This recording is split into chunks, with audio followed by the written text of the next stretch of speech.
Halloween is upon us once more. And guess what I'm doing for the third year now in a row? Reviewing a Castlevania game. It's like a curse or something. I have to sit here and review Castlevania games every Halloween. I did Castlevania 1 2 years ago. I did Castlevania 2 Simon's Quest last year. I don't know how that one went down. And now I'll just wrap up the entire NES trilogy for this year. Castlevania 3, Dracula's Curse. It's like how I'm cursed to do Castlevania reviews every Halloween for some reason. I don't understand why. But as always, get yourself a beverage. Sit back, relax. And let's go once again into the world of Castlevania. Dracula's Curse.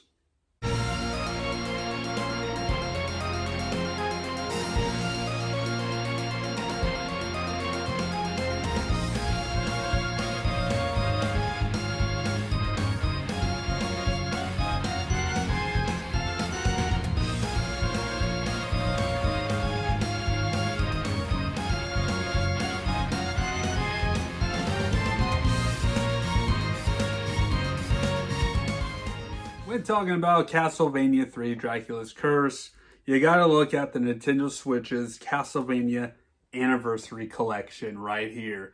You got Castlevania 1, 2, 3, Bloodlines, and you also have the Japanese counterparts as well, and also Super Castlevania 4.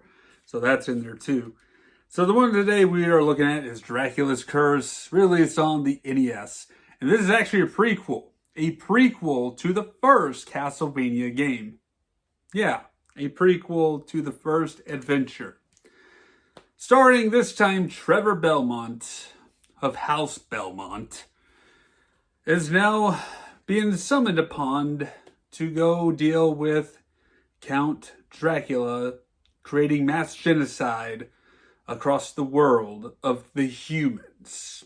If you watch the Netflix counterpart of this, this is going to be kind of familiar territory, give or take on some things. You know, the Netflix series is definitely different from, Castlevania 3, but it does follow it in some similar fashions.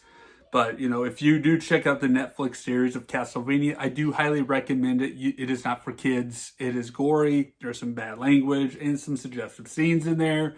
So viewer discretion is advised when it comes to the Castlevania Netflix series. But just kind of thinking about with Castlevania 3 Dracula's Curse, if you recall in Castlevania 2 Simon's Quest, a curse was put upon Simon after he defeated Count Dracula the first time around in Castlevania 1. So in the next adventure of Simon's Quest, it's Simon Belmont that's cursed, running around to collect the pieces of Dracula from 5 different mansions to resurrect him to just kill him again, because that's overkill, right? To be free of this curse. Of course, if you're like me, you get the very bad ending where everybody dies, all right? So the Curse of Dracula is done at that point. But here we are. You're at Castlevania 3 Dracula's Curse. What curse is to be had with this one? We're just getting started. This is a prequel. What curse is supposed to be happening with Castlevania 3 Dracula's Curse? I don't know. There's really no curse at all. It's basically Dracula's just gone mad and he's going to create mass genocide across the world. So, I'm already having difficulties with this one already, as you could tell. This is going to be a fun adventure. Let's get into the plot of the story, shall we? I've just pulled this off of the Castlevania wiki page or such. I'm just going to read it from here on my nice new handy-dandy laptop, which I'll do a separate episode on down the road. So here we go. The year is 1476, and Count Dracula has begun ravaging Europe with an army of monsters. His sole purpose is to exterminate mankind. Oh, yeah. And the Belmont clan of vampire hunters, once exiled from Wallachia, is besieged by the church for help as their own armies have met with defeat. Okay, hang on here. They exiled them because of... Let me continue reading. The people feared the Belmont's superhuman power and drove them out of the land. But with Dracula about to swallow Europe in darkness, they are left with no choice but to call upon Trevor Belmont, the current wielder of the vampire killer. Hold on, everybody. Hold hold on. Here we go. let me get a little beverage for this one. Hang on here. Oh, here we go. The church exiles the Belmont family because of their superhuman powers, and now Dracula shows up, ravaging the world. Their armies are met with defeat, and so now, hey, by the way, Belmonts, we need your help. We can't seem to do this. And you get Trevor Belmont, last of the House of Belmont. If you watch the Netflix series, he's the last of the Belmont family that's left on this one to destroy Count Dracula in this one. Oh, this just gets great. I tell you what.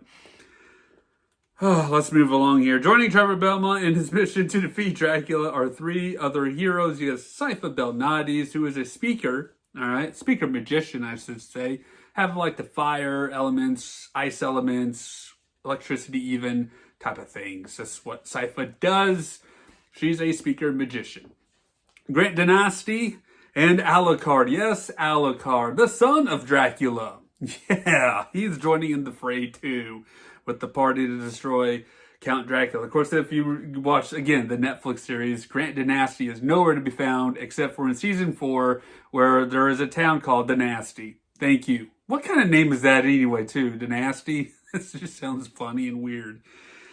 Anywho, Trevor and his companions cross the Transylvania courtside, defeat Dracula's minions, and eventually defeat Count himself.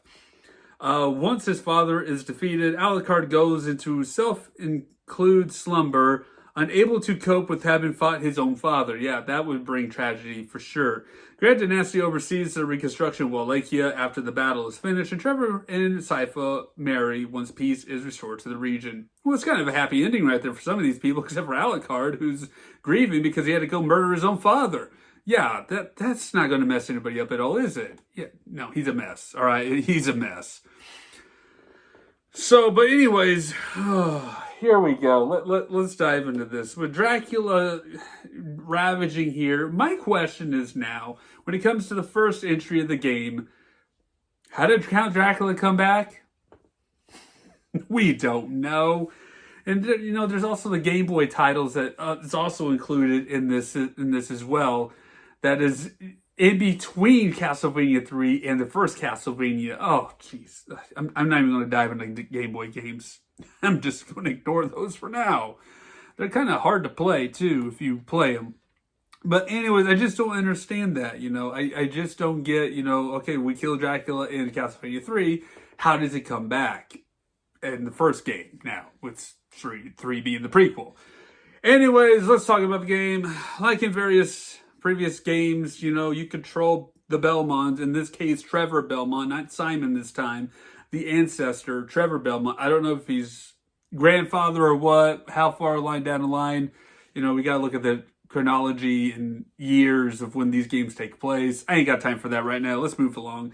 He's once again willing to vampire killer, just like Simon does in this game.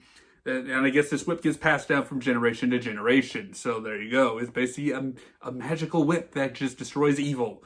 All right. So, and again, like in previous games, you know, you have your reoccurring enemies such as bats, skeletons, mummies, Medusa heads, those godforsaken Medusa heads, spiders, those forsaken owls. These owls in this game in the second level, oh, they make you want to just throw your controller at times. For sure with this one. And a few other different new enemies. There's like pirate zombies or something in a pirate ship and such, or whatever, you know. You got all your basic death is back. You know, all these other Frankenstein monster, I'm sure, is back too. All these, you know, reoccurring characters in here. Pot roast is back. They're hiding behind the walls again. Yay! Meat. Wall meat. Yeah, let's just crack open a wall and get some dirty, disgusting pot roast that's been, who knows how long it's been sitting there. Starting to sound familiar from the first game? Yeah, Castlevania 3 goes back to the formula of the first game because I guess the second game was too much of a departure, so they went back to what works. So there you go. Hearts are back again as sub-weapon ammunitions and not currency this time around like it was in Simon's Quest. Oh, thank God, because grinding for enemies was torturous during Simon's Quest, for sure. But you got your your returning sub-weapons, your crosses, holy water, knives, axes. Yeah, the holy cross that nukes everything on the screen. Yeah, the works. It's there. But, like I said, it goes back to the first game's formula. But here's the difference between this game and the first game is you actually get alternate paths. You could choose to go to the clock tower, or you can go to the woods after you get through the first level. I go to the woods because I cannot get through the clock tower to save my life. I cannot even get past that one. So I go through the woods. Yeah, I go through the woods. And that's where you get those godforsaken owls. Those owls! And who in the world put all these freaking stairs everywhere? It don't make any sense. There's so many stairs everywhere in this game, too. And so, like Castlevania 1, guess where I ended up? I didn't beat this one either, because Castlevania 1, I at least got to the 5th stage before the last stage. And I did not get to death. I did not get to Grand Hallway to death. Alright? But in this game here, I only got to stage 3. You want to know why? You want to know why I only got to stage 3 in this game, which was the pirate ship. And it had Sypha joining my team. That's the other one. You have a partner mechanic in this game, too. You could take control of Grant Dynasty, Sypha, and Alucard. And you only could take one with you at a time. And basically, the only one I'm able to get is Sypha. And to defeat the Cyclops. Yeah. And I got to the boss where you get Grant, but can't beat that guy to save my life either. So this game is hard. Very hard. So hard. It's harder than the first game.